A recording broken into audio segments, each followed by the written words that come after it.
प्यार कब हो जाता है पता नहीं चलता है।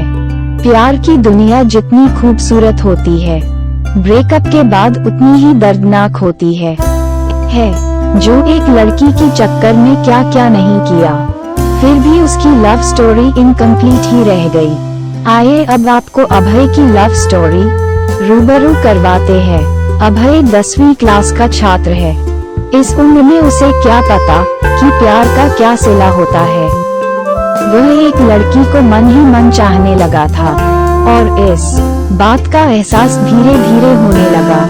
एक दिन अभय अपने कॉलेज जा रहा था, तभी उसकी नजर लड़की की नजरों से टकराती है, जिसे देखने के बाद वह देखता ही रह गया और लड़की उसे कोई भाव ही नहीं दे रही थी। फिर भी अभय उसके पीछे पीछे घर तक जाता था, लेकिन लड़की का दिल पिघल नहीं रहा था। अभय उसको देखने के लिए उसके स्कूल के सामने डेली खड़ा रहता था।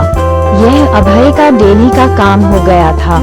6 महीने देखते देखते ही बीत गए, लेकिन उसे कोई रिस्पांस नहीं मिला। फिर अभय उसके कॉलेज जाना बंद कर दिया। कुछ दिन बाद वह लड़की अभय के लिए बेचैन होने लगती है और उससे पूछती है, अब तुम मुझे देखने के लिए मेरे कॉलेज क्यों नहीं आते हो? तो अभय ने उससे कहा, इतने दिन से आपके चक्कर में आता हूँ, आप देखना तक पसंद नहीं करती हो, तभी से तुम्हारे कॉलेज आना भी छोड़ दिया। उस लड़की ने उससे कहा कि मैं तुम्हारी परीक्षा ले रही थी, तुम मुझे कितना दिन तक फॉलो करते हो? वैसे मैं भी आपसे बेइंतहा प्यार करती हूँ। फिर अभय ने उस लड़की का नाम पूछा तो लड़की ने अपना नाम सोनिया बताया। उसके बाद अभय ने सोनिया को प्रपोज किया और सोनिया उसके प्रपोजल को एक्सेप्ट करती है। सोनिया और अभय का प्यार दिनों दिन बढ़ता चला जाता है। सोनिया और अभय इतना ज्यादा क्लोज हो जाते हैं, साथ में घूमना और पार्क में जाना, डिनर करना, शॉपिंग करना आदत बन गई। अभय और सोनिया का प्यार इतना गहरा होता चला गया, एक दूसरे से बिना मिले रह नहीं पाते थे। जितना प्यार गहरा होता गया, ये प्रेमी जोड़े समाज की नजर में आते गए। धीरे धीरे उनका प्यार इतना ज्यादा हाईलाइट हो गया, लड़की के घर तक बात पहुंच गया और घर वालों को उनका प्यार मंजूर नहीं था। उस लड़की के घर वालों ने उसका कॉलेज जाना भी बंद कर दिए और उसका सेल फोन भी छीन लिए और घर से बाहर भी नहीं निकलने देते थे। एक तरफ सोनिया अभय के प्यार के लिए तड़प रही थी, उधर अभय सोनिया के प्यार के लिए तड़प रहा था। वो एक दूसरे के प्यार में इतने मजबूर हो गए थे, सिर्फ एक नजर देखने के लिए तरस गए थे।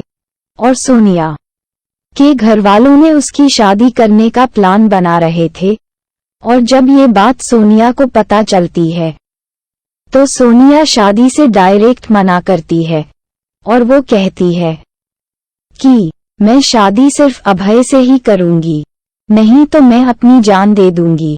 ये बात सुनकर भी घर वालों को कोई फर्क नहीं पड़ा, उसे मारने पीटने लगे और धमकाने लगे और अभय को मरने की धमकी दिए। तो इस कारण से शादी से राजी तो हो गई, लेकिन उसके दिलो दिमाग में अभय ही था। उसके बाद सोनिया ने अभय को एक लेटर लिखा, जिसमें लिखा था, मेरे प्रिय अभय, मैं आपको छोड़ना तो नहीं चाहती, पर क्या करूं, छोड़ना पड़ रहा है। हम पहले किसी से प्यार नहीं किए थे और पहली बार आपसे प्यार हुआ था। मैं आपको आज से नहीं, बहुत दिन से चाहती थी। कॉलेज तो एक बहाना था, मैं तो सिर्फ आपको देखने के लिए आती थी।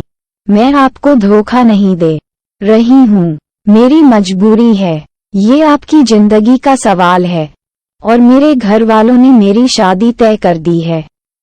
मैं शादी तो नहीं करना चाहती थी, लेकिन मेरी मजबूरी है, क्योंकि मुझे आपकी जिंदगी बचानी है और आपको मारने की धमकी दे रहे थे, इसलिए मुझे मजबूरी में शादी करनी पड़ेगी। प्लीज आप मुझे माफ कर दीजिएगा, आपकी मजबूर सोनिया। उसके बाद अभय भी सोनिया के लिए एक लेटर लिखता है, मेरी प्रिय सोनिया, मैं तुम्हें कल भी बेइंतहा मोहब्बत करता था। आज भी तुम्हें बेइंतहा मोहब्बत करता हूँ।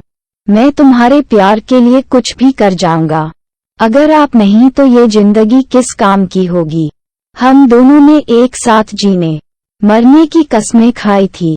तुम ऐसे ही मेरा साथ छोड़कर चली जाओगी।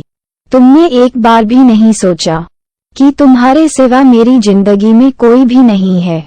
सोनिया, मैं तुम्हें कभी भी नहीं भूल पाऊंगा। जब तक मेरी सांसें चलेंगी तो तुम्हारे नाम से ही चलेंगी। वो जिंदगी मुझे नहीं चाहिए जिस जिंदगी में तुम ना हो।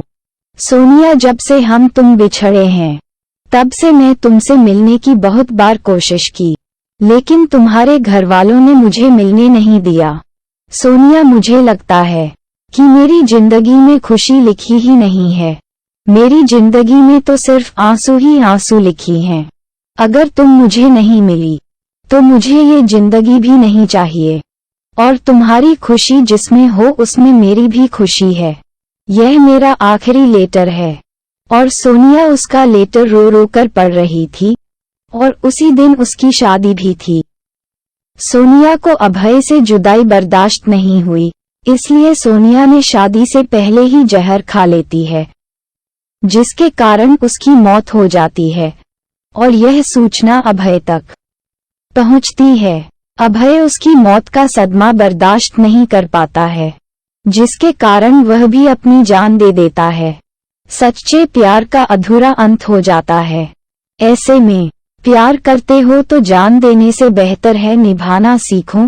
Sad incomplete love story in Hindi. दोस्तों, क्या इस कहानी में अभय और सोनिया ने सही निर्णय लिया? क्या दोनों प्रेमियों को मौत के अलावा और कोई रास्ता नहीं मिला? दोस्तों, ये पूरी तरह से गलत है। आपके अनुसार दोनों को क्या करना चाहिए था?